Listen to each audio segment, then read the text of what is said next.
வணக்கம். இப்பதிவினை முதற்தடவை பார்ப்பவர்கள் அல்லது ஏற்கனவே பார்க்க தவறியவர்கள் சப்ஸ்கிரைப் பண்ணி பார்க்கும்படி தயவுடன் கேட்டுக்கொள்ளுகிறேன். அழகான ஒரு காலம். சைக்கிளிலோ பேருந்திலோ கொண்டு போய் விடுவது என்ற வழக்கம் இல்லாததால் நாங்களாகவே பள்ளிக்கு செல்ல வேண்டியிருந்தது. எங்களை பள்ளிக்கு அனுப்பிவிட்டு அங்கே என்ன நல்லது கெட்டது நடக்குமோ என்று எங்கள் பெற்றோர் ஒருபோதும் கவலைப்பட்டதில்லை. அவர்கள் எதற்கும் பயந்ததும் இல்லை. பாஸ் அல்லது ஃபெயில் அவ்வளவுதான் எங்களுக்கு தெரியும். சதவிகிதங்களை பற்றி எங்களுக்கு எந்த கவலையும் இல்லை. டியூஷனுக்கு போவதாக ஒப்புக்கொள்வது அவமானமாக இருந்தது. ஏனென்றால் எங்களை முட்டாள்கள் என்று நினைத்து விடுவார்கள். புத்தகங்களில் அரச இலைகளையோ படிப்பு இலைகளையோ மயில் இறகுகளையோ வைத்தால் புத்திசாலியாகி விடுவோம் என்று நம்பினோம். துணிப்பைகளில், தோல் பைகளில், பிற அலுமினிய பெட்டிகளில் எங்கள் புத்தகங்களையும் நோட்டுகளையும் நேர்த்தியாக அடுக்கி வைப்பதில் நாங்கள் வல்லவர்கள். ஒவ்வொரு ஆண்டும் புதிய வகுப்பு தொடங்குவதற்கு முன்பு எங்கள் புத்தகங்களுக்கும் நோட்டுகளுக்கும் பழுப்பு நிறத்தாள் போட்டு அட்டை போடுவோம். அது ஒரு வருடாந்த கொண்டாட்டம் அல்லது திருவிழாவுக்கு சற்றும் குறைவானதல்ல. ஆண்டு இறுதியில் எங்கள் புத்தகங்களை விற்றுவிட்டு அடுத்த ஆண்டுக்கு பழைய புத்தகங்களை வாங்குவோம். ஒருபோதும் வெட்கப்பட்டதில்லை. ஏனென்றால் அந்த நாட்களில் புத்தகங்களோ பாடத்திட்டமோ ஒவ்வொரு ஆண்டும் மாறவில்லை.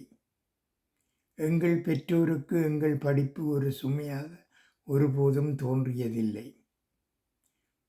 ஒரு நண்பனை சைக்கிளின் முன்பக்க கம்பியில் உட்கார வைத்து இன்னொருவனை பின் கரியரில் உட்கார வைத்து தெருக்களில் சுற்றுவது, அதுதான் எங்கள் அன்றாட வழக்கம். இப்படி நாங்கள் எல்லையில்லாமல் சுற்றியிருக்க வேண்டும். கால் கட்ட விரல்களை பிடித்து கொண்டு நிற்பதோ, காதுகள் சிவக்கும் வரை திருகப்படுவதோ எங்கள் சுயமரியாதையை ஒருபோதும் புண்படுத்தவில்லை. ஏனென்றால் உண்மையாக சொல்லப்போனால் சுயமரியாதை என்றால் என்னவென்றே எங்களுக்கு தெரியாது. வீட்டிலோ பள்ளியிலோ திட்டு வாங்குவது வாழ்க்கையின் ஒரு சாதாரண பகுதியாக இருந்தது.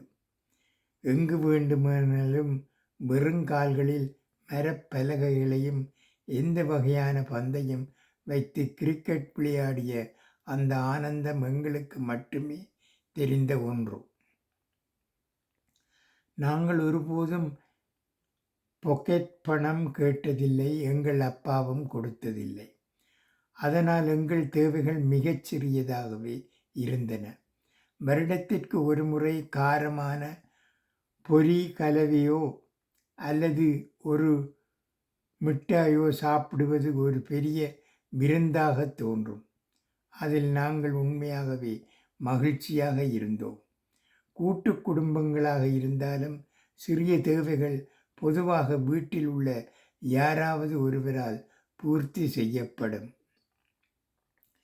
தீபாவளியின் போது பட்டாசு சுரங்களை உடைத்து ஒவ்வொரு பட்டாசாக கொளுத்துவது ஒருபோதும் வெட்கமாக தோன்றியதில்லை.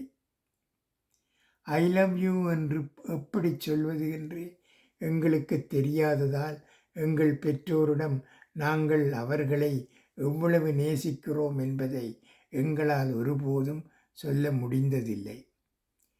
இன்று உலகின் எண்ணற்ற அதிர்ச்சிகளையும் ஏளனங்களையும் சந்தித்த பிறகு நாங்கள் போராடும் உலகின் ஒரு பகுதிதான்.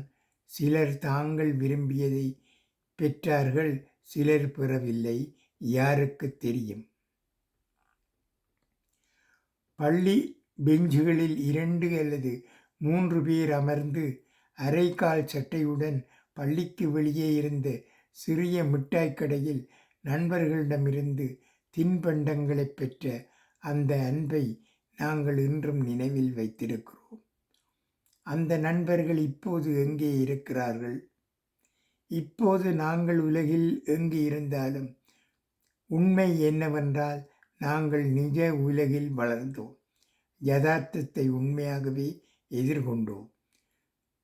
துணிகளில் சுருக்கமில்லாமல் பார்த்து கொள்வதும் உறவுகளில் சம்பிரதாயங்களை கடைப்பிடிப்பதும் ஒருபோதும் எங்கள் வழக்கமல்ல. காலை மற்றும் இரவு உணவை தவிர செய்தித்தாள்களில் சுற்றப்பட்ட ரொட்டிகளை எங்கள் டிஃபன் பாக்ஸில் எடுத்துச் சென்ற அந்த மகிழ்ச்சி இன்றைய குழந்தைகளுக்கு புரியாது.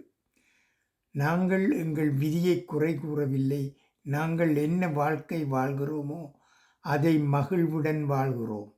இந்த மனப்பான்மை எங்களை தொடர்ந்து முன்னேற உதவுகிறது. நாங்கள் வாழ்ந்த எளிமையான வாழ்க்கையை இன்றைய வாழ்க்கையுடன் ஒப்பிடவே முடியாது. நாங்கள் நல்லவர்களா கெட்டவர்களா என்று எங்களுக்கு தெரியாது. அதனால் எங்களுக்கு ஒரு காலம் இருந்தது.